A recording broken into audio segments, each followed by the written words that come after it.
Добрый день. Сегодня у нас не случайный разговор с Олегом Смирновым. Олег Михайлович Смирнов– заслуженный пилот Советского Союза, бывший заместитель министра гражданской авиации СССР, а также действующий председатель комиссии Общественного совета по гражданской авиации Ространснадзора. Олег Михайлович, здравствуйте. И сегодня хотела с вами обсудить ситуацию, которая волнует не только меня, но и огромное количество людей. 11 лет назад малазийский Боинг MH370, который совершал перелет из Куала-Лумпур до Пекина, внезапно исчез со всех наземных радаров.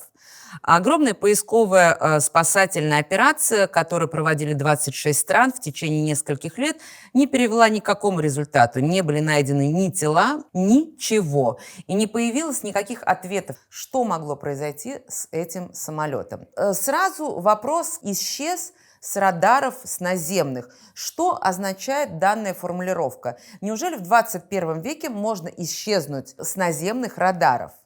Да, вы правы, говоря о том, что это событие всколыхнуло буквально жителей нашей планеты, и до сих пор вот этот настрой все-таки найти самолет, потерявшийся неизвестно где, громадный самолет с большим количеством пассажиров, он остается, этот вопрос, актуальным.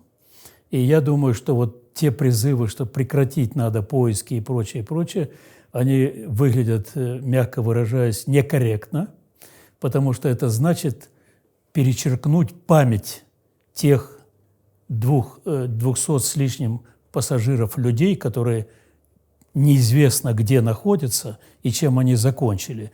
Но учитывая то, что никто из них за 11 с лишним лет не подал сигнала, все они прекратили свою жизнь таким каким-то непонятным образом. А прекратить их поиски – это значит придать забвению память вот этого большого количества людей, а у них же масса родственников, да, масса земляков, товарищей, друзей и так далее. Это будет негуманно и не по-человечески. Да, хотела напомнить телезрителям, что все это случилось 8 марта 2014 года. 227 пассажиров и 12 членов экипажа были на борту. Поднялся в воздух, собственно говоря, после чего просто не долетел до Пекина. Я хочу понять, география поисков была колоссальная. Была понятна точка последняя. Его зафиксировал один из крайних там радаров. Как вы считаете вообще, что могло случиться? Какие версии наиболее правдоподобные из тех, что печатают? По всем международным авиационным законам и по всем законам нашей страны, для чего проводится расследование всех летных происшествий? Для главной и одной цели – найти причину и произвести необходимые административные действия государств, членов ИКАО, а мы являемся государством-членом ИКАО, где состоит 193 государства мира, и предпринять такие меры, чтобы никогда больше в истории гражданской авиации планеты не повторилось бы подобных вещей. Почему не нашли, как думаете? Предприняты были колоссальные меры, конечно, и с большой стоимостью, кстати, этих поисков. Это не дешевое удовольствие и длительное время, но они кончились ничем. То есть причина неизвестна. Это говорит о том, что по этой же причине опять может произойти подобное происшествие. У вас колоссальный опыт. Вы же являетесь председателем комиссии Общественного совета по гражданской авиации Ространснадзора.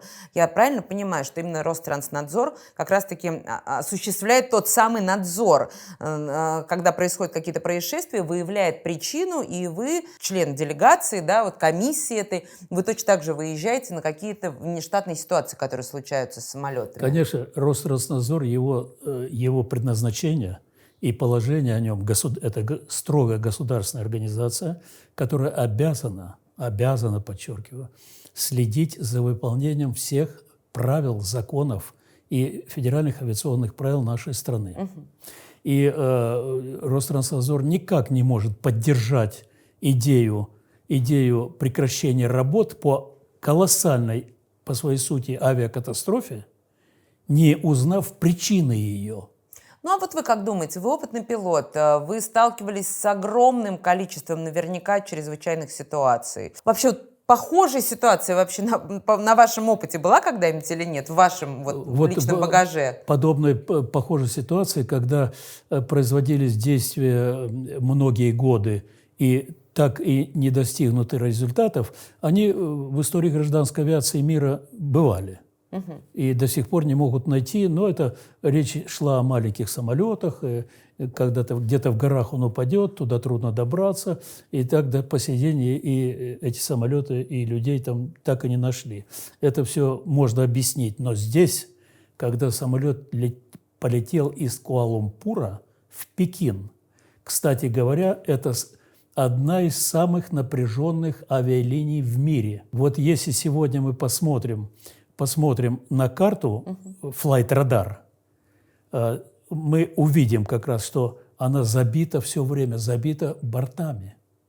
Потому что Индонезия государство с огромным населением, ну, не говоря уже о Китае, где 1,5 миллиарда населения. И там очень востребованы авиаперевозки между любыми странами, это полная загрузка. И вот эта линия, она очень напряжена по своей сути. И поэтому у нас, у профессионалов, возникает особый вопрос. А почему на этой напряженной линии приступили к поиску самолета несколько часов спустя, после того, как он пропал с радаром? Это профессиональный вопрос. Ибо по всем положениям и федеральным авиационным правилам положено, как только самолет пропадает с экрана радиолокатора у диспетчера, тут же объявлять тревогу. И тут же поднимать все силы спасания, поиска и спасания, которые диспетчеры знают, куда обращаться, что и так далее. Почему-то несколько часов было это задержкой. Когда он попрощался, командир корабля, последняя его фраза была вообще из всех фраз, которые он говорил, что все, спокойной ночи, на пожелание спокойной ночи хорошего полета диспетчера индонезийского. Я вас передаю в зону Вьетнама, воздушную зону Вьетнама. Все, тут же Вьетнам должен связаться с бортом и, так сказать, он руководит уже этим полетом. Этого не произошло. Передали. Вьетнамская сторона начала запрашивать этот самолет, а борт молчит. Но летит. Но летит. И вот тут начинается вот эта куролесица. Он начал менять курс, не тот, по которому летит, а начал изменять этот курс. На запросы вьетнамской стороны не отвечал. И вот тут произошла какая-то в этой заминке задержка. Почему сразу не объявили тревогу? Когда связь прекратилась, и самолет исчез с радаров. Но его же видели почти 6 часов еще. Он подавал сигналы. Это вопрос другой. Но он, вот пока вот этот разговор шел, о котором мы говорим, да, от передачи из воздушного пространства Индонезии в воздушное пространство Вьетнама, в самолете были отключены все транспондеры. Кстати, я хотела вас спросить, что это за транспондеры и кто их отключает? Они сами отключаются во внештатной ситуации? Нет, транспондерами управляет экипаж, командир корабля, который... Что такое транспондер? Это устройство, электронное устройство в самолете, которое обеспечивает его видимость на экранах диспетчерских локаторов. Устройство такое. То есть он передает транспондер по запросу Земли, сигнал поступает на транспондер, транспондер отвечает номер борта, высота полета, скорость полета и все, что там необходимо, что запрограммировано. То есть после того, как пилот попрощался с Индонезией, да, транспондеры отключили? Да, были отключены транспондеры, и он исчез с экранов радиолокаторов. А зачем отключают транспондеры? Вот этот вопрос, которым и должны были заниматься те комиссии, которые расследовали это происшествие. Но ответа на это не нашлось. Ответа мы не знаем на этот вопрос. То есть однозначно кто-то в самолете это сделал? То есть это не с земли можно сделать? Да, кто-то сделал. А кто сделал, это так и не удалось установить пока на сегодняшний день. И после этого продолжался полет. Но некоторое время отслеживала за этим полетом навигационная система спутниковая. Ведь системы есть разные. Есть радиолокационные поля, которые перекрывают все трассы такое положение, что если трасса существует официально, то она должна быть вся перекроена радиолокационными полями. То есть стоят радиолокаторы, которые перекрывают друг друга. То есть самолет все время виден при включенных транспондерах. Но когда прекращается вот эта зона наземных радиолокаторов, а сюда входят и военные, и гражданские локаторы, кстати говоря, и в данном случае военный локатор наблюдал более длительно, нежели гражданский, потому что там по-другому немножко настройки этих локаторов происходят. А потом, когда все это дело прекратилось, продолжалось наблюдение навигационной системы спутниковая. Она еще некоторое время обладала возможностью проследить за этим самолетом. Плюс двигатели Rolls-Royce дают Да. какой-то свой сигнал совершенно на правильно. Землю, да? И вот эта вся история, насколько я понимаю, длилась почти 6 часов. Да, да. Потому что Rolls-Royce'овские двигатели и вообще современные двигатели, они подают, это элементарно делается, так сказать, постоянный сигнал, работает двигатель или не работает. То есть, пока работает двигатель, этот сигнал идет. Как прекращает работу двигатель, сигнал прекращается. То есть это говорит о работоспособности двигателей. И вот по этим работающим двигателям как раз этот факт говорит о том, что двигатели работали нормально еще 6 часов после вот этого отклонения. До того момента, это очень важный момент, и почему расчеты и велись вокруг него, пока не закончится авиакеросин. А он заправлялся при полете в Пекин, элементарный подсчет показывает где-то на около 7 часов полета. Через 7 часов полета керосин заканчивается. А он в это время находился в открытом океане. И вот тут-то и начинаются вот эти вот заблуждения, предположения все, где он, что он, почему не находят его и так далее, и так далее. Вы тоже сторонник того, что он упал в океан? А иначе как? И почему я сторонник? Потому что об этом говорят объективные факты. Ну, во-первых, вот эти двигатели, которые работали, подавали сигнал, и по этим сигналам вектор определялся тоже. Вектор, куда он летит, самолет. А самолет 6 часов летел с одним и тем же курсом. С севера на юг. К Северному полюсу он летел. Вот по меридиану вот этому, да? Вот. На юг строго летел. И очень просто рассчитать, насколько ему хватило керосина. И, кстати говоря, один из вот этих способов контроля рассчитал скорость. И он начал падать со скоростью, которая превышает в несколько раз скорость разрешенного снижения самолета этого. И есть даже предположение, что он начал еще разваливаться и в воздухе от вот этой громадной скорости.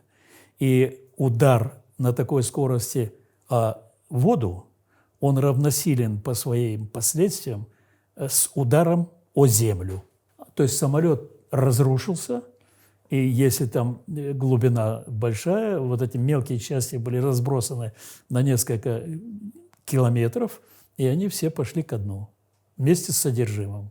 На дне искали. Два элемента обшивки нашли то ли около берегов Австралии, то ли около берегов Африки, где, в принципе, не могли оказаться обшивки самолета. И, естественно, возникают вопросы. Хорошо, если он все-таки упал, если был сильный удар об воду, да, с такой вот скоростью, ведь есть специальные приборы, которые отслеживают землетрясения на глубине океанов, землетрясения в глубине земной коры. Но почему даже они тогда не уловили вот эту вот некие эхолокаторы, да, подобные колебания? Подобные изыскания проводились, и в самом деле никаких колебаний не было зафиксировано. И почему, на мой взгляд, это естественно.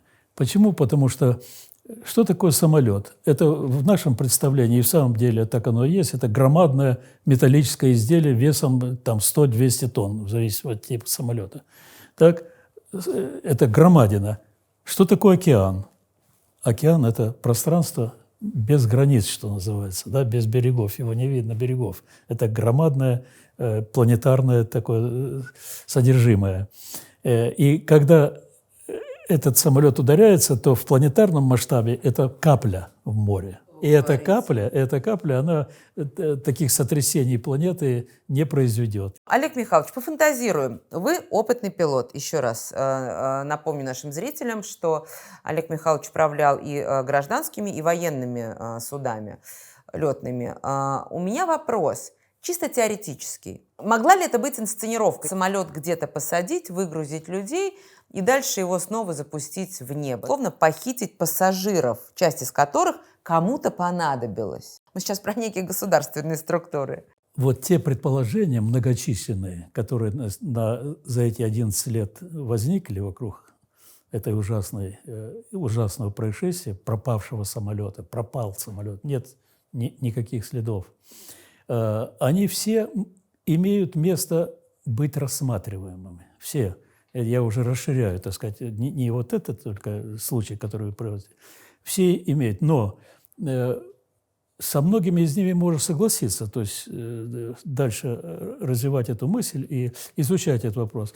Но со многими можно и не согласиться. Если подобный огромный самолет, угнать на какую-то военную базу, там, Диего Гарсия, от него никакой радиослед больше не остается, не фонит от него ничего? Нет, конечно, посадка такого самолета громадного на этой базе, она бы обязательно была засечена бы какими-то объективными средствами. Потому что просто так ни с того ни с сего не посадишь такой кусок металла. Вот, обязательно засечена. Ну, предположим, понятно каждому, что там летела очень интересная группа наряду с другими пассажирами, где-то порядка несколько десятков человек, китайских специалистов, ученых, которые занимаются очень актуальной тематикой, которая привлекает всех и все спецслужбы в первую очередь. Это оборудование, которое делает самолеты невидимым. И, конечно, это стоило бы каких-то специальных операций. То есть их могли просто похитить. А скажите, пожалуйста, вот 21 век, ну правда. Или не только похитить, пошире надо смотреть. Уничтожить. Может быть, нет. А может быть, они в процессе этого полета какую-то часть программы испытывали, летя пассажирами. Это вполне возможно. Почему бы нет? Но какие-то силы не дали возможности, так сказать, довести это дело до конца. Любопытная версия, Олег Михайлович. Это очень привлекательная штука. Почему? Потому что, как вы знаете, сейчас выпускают самолеты 6-го поколения и у нас, и в мире. То есть эти самолеты, предполагается, речь о военной технике, конечно, быть абсолютно невидимыми. Потому что это... Для локаторов вы имеете в виду? Спутники, локаторы. Спутники, локаторы. И это не какая-то краска там волшебная или кнопка. Это как раз вот то, что меня натолкнуло тоже на это предположение. Это маленькие устройства, которые излучают сигналы определенной частоты волн, частоты и длины волн, которые вступают во взаимодействие с волнами, которые имеет самолет. Вы представляете, какая-то сложная штука? И нивелирует эти волны, и самолет исчезает. Так, Олег Михайлович, становится невидимым. Так вот, давайте продолжим мысль. Ведь вполне возможно, что китайцы, летели, группа ученых, которые разрабатывали. А может быть, подобное устройство, какой-нибудь экспериментальный вариант уже был разработан и не ими, а конкурирующей страной. Не стороной, а другой страной. И вполне возможно, что действительно это устройство включило невидимость самолета, и через 6 часов, когда мы увидели, что он как будто бы пропал, он продолжил лететь спокойно себе даже в то же Диего Гарсию, на военную базу США или на любую другую военную базу любой другой страны. Возможно? Ну, теоретически, да. Ну, хорошо. Да? А остальные-то пассажиры зачем им понадобились? Вот в том-то и дело. Почему мы тела остальных пассажиров не нашли? И есть ли шансы найти? Пока таких шансов не наблюдается. Смотрите, мне интересно все-таки чисто технически. Вы говорили, что самолет был заправлен авиационным топливом для того, чтобы провести в воздухе в полете около 7 часов, собственно, то расстояние, которое от Куала-Лумпура до Пекина. И не только, кстати говоря, топливо рассчитывается от точки А в точку Б до Пекина в данном случае, и до запасного аэродрома, если возникнет необходимость ухода на запасный аэродром. Таковы правила. Как опытный пилот, дозаправка в воздухе возможна? Гражданских судов нет. Военных – да. А почему гражданских нет? Технология та же самая? А необходимости нет. Хорошо, технология та же самая? Технология… Принцип дозаправки? В принципе, тоже, но риск, который присутствует при дозаправке, он превалирует над необходимостью. Но если цель превалирует над, собственно говоря, всем остальным, то любые средства хороши. Ведь теоретически мог бы быть этот самолет, да любой другой самолет при необходимости дозаправлен. Не мог в полете. В полете не заправляется ни один гражданский самолет. Если мы рассчитаем условно количество топлива, на какое расстояние оно могло бы нам хватить, мы могли бы, может быть, ответить на вопросы, до какой точки мог бы долететь еще этот борт. Правильно я понимаю? Да, так и проводилось расследование. По расчетам, по дуге рассчитали вот это расстояние авиатоплива и сколько он пролетит, и эту дугу, так сказать, вдоль этой дуги и производили поиски. Довести его до Америки, до той же там военной базы, было невозможно. До военной базы вполне возможно. Военная база по пути была. Она была по пути? Она ближе была, чем… Да. Но там не искали? Ну, там не искали, конечно. Вот раньше, помните, в Советском Союзе, например, военные борта, которые проводили какие-то учения, какие-то полеты, не были обязаны информировать диспетчеров гражданской авиации о том, что у них там что-то происходит. А вот есть сейчас уже в 21 веке какие-то вещи, когда, например, военные не обязаны что-то делать. Военные могут оказать давление на гражданскую авиацию, на диспетчеров гражданской авиации, не обязаны объяснять. Вот, как регламентируется это между военными и гражданскими разных стран? Дело в том, что взаимоотношения между военной авиацией и гражданской в любой стране мира строго регламентируются. И регламентируются таким образом, чтобы полеты военной авиации не приводили к рискам для гражданских полетов самолетов. Так же, как чтобы гражданские самолеты не приводили к риску самолеты, которые выполняют боевые задачи. Это все расписано, это все регулируется очень жестко и приводит к положительным результатам. Если бы любая другая страна в тот день запросила у военной базы Диего Гарсия о том, что у них происходит и почему они закрыли на 3 дня по какой-то их внештатной ситуации аэродром, они могли спокойно не отвечать на этот вопрос и не объяснять, почему они действуют так или иначе. Межгосударственной комиссии дается право теми государствами, которые владеют этой базой военной, потому что без команды военных к себе не пустят никогда. То есть должна быть дана команда вышестоящих начальников. И весомые причины, да, я понимаю. Весомые причины, и комиссия вникает в эти дела уже на месте. Это все вполне возможно, и это тоже входит в регуляторные дела между гражданской и военной авиацией. Чаще всего называют причиной аварии человеческий фактор. Это ведь так, Олег Михайлович? Это так. Человеческий фактор – это понятие, оно рассматривается неправильно некоторыми экспертами. Человеческий фактор как бы касающийся только экипажа. А где был конструктор, который допустил это дело? А где было управление? Административная гражданская авиация, которая допустила, чтобы сертификацию самолета передать исполнителю Боингу со стороны государства.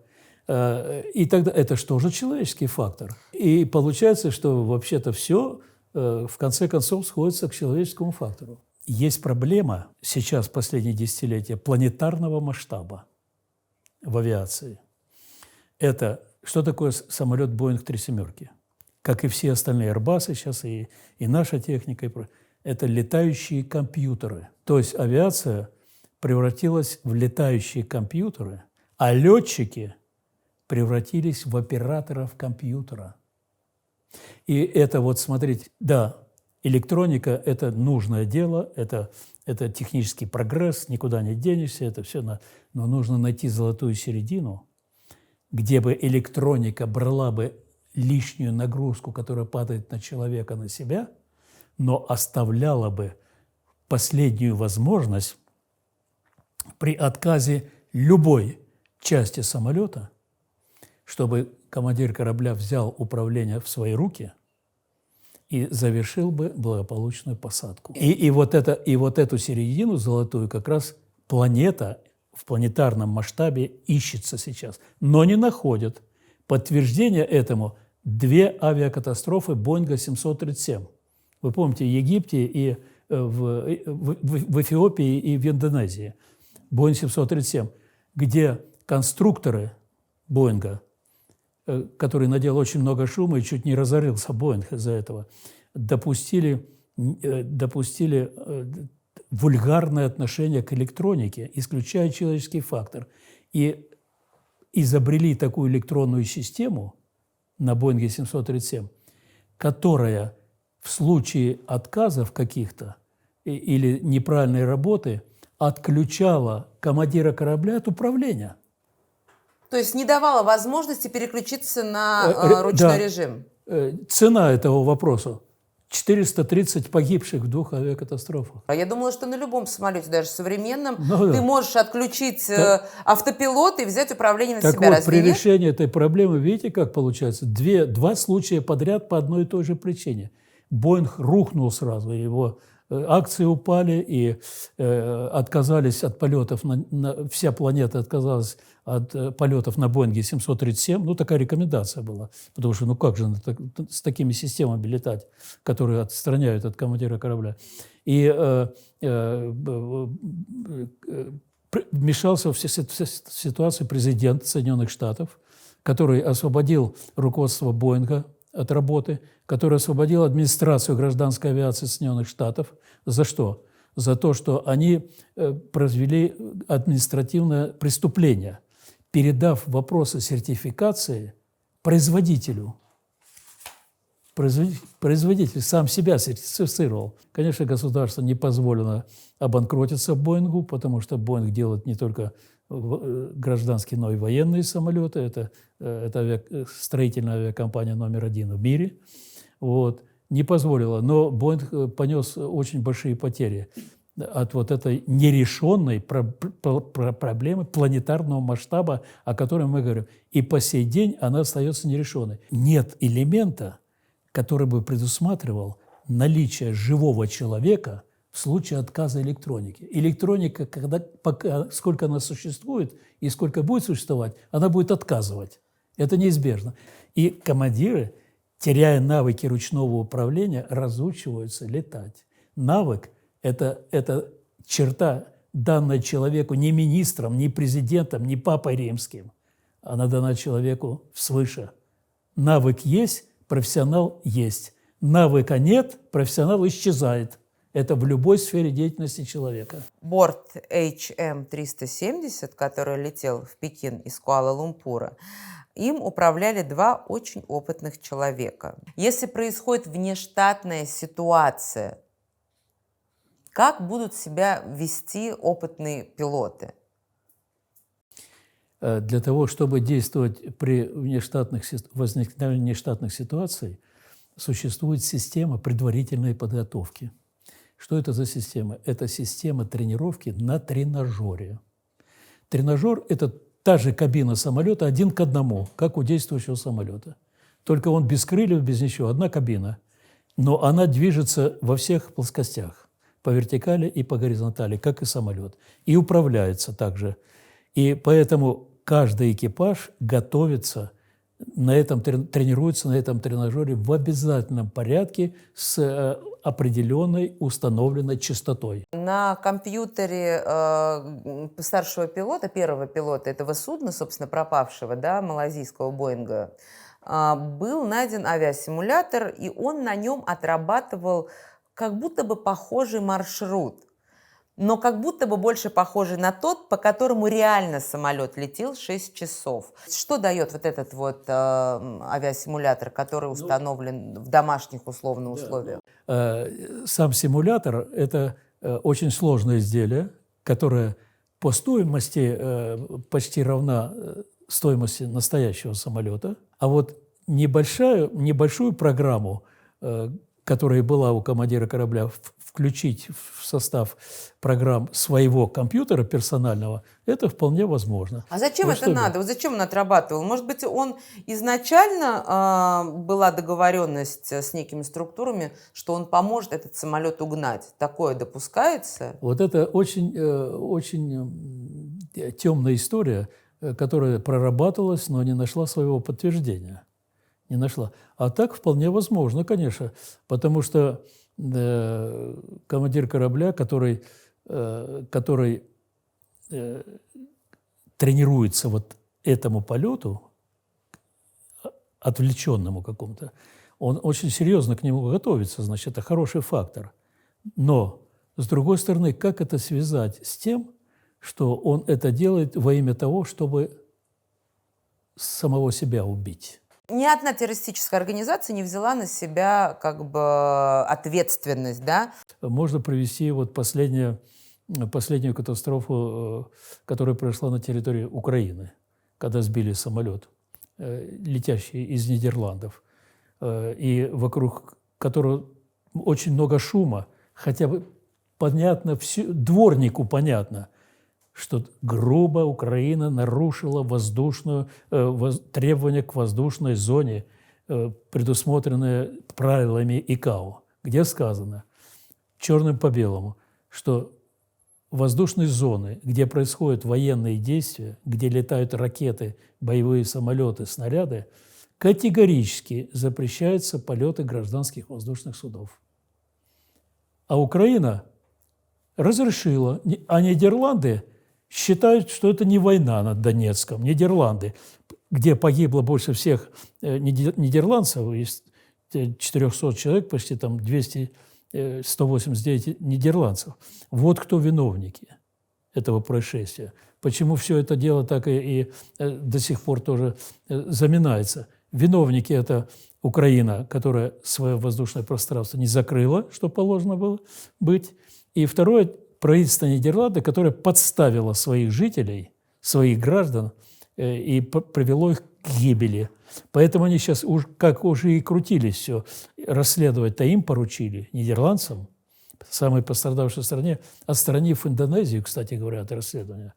А нидерландцы расследовали. А те, конечно, политики, они же народ ушлый, как они на себя это возьмут? Вот с кого требуете. С правительства Нидерландов, которые не считали военные действия в воздушной зоне Украины, в районе военных действий, не запретили полеты. Вот виновники. В любой аварии, в которой погибают люди, да, в авиационной тем более, ну, как бы такие ошибки, они, в общем-то, ведут за собой смерть, как правило, да. Как говорят спасатели, ошибки, написанные кровью. Конечно. Да, вот, собственно, это ошибки, написанные кровью. 2025 год было решено остановить поисковую операцию по малайзийскому Боингу MH370, который неожиданно исчез с радаров, совершая перелет из Куала-Лумпура в Пекин. Тем не менее, родные и близкие пропавших людей очень надеются, что они узнают причину, что же случилось с их близкими. Я напомню, что на борту был один гражданин России, который занимался дайвингом и, собственно, летел к себе домой в Иркутск. Мы, в свою очередь, будем следить за новостями. Хотел бы добавить, все-таки гражданская воздушная авиация является самым безопасным видом транспорта в мире, Несмотря ни на что. несмотря ни на что. У нас был неслучайный разговор с Олегом Михайловичем Смирновым. Спасибо вам огромное. Увидимся. Спасибо вам. Спасибо.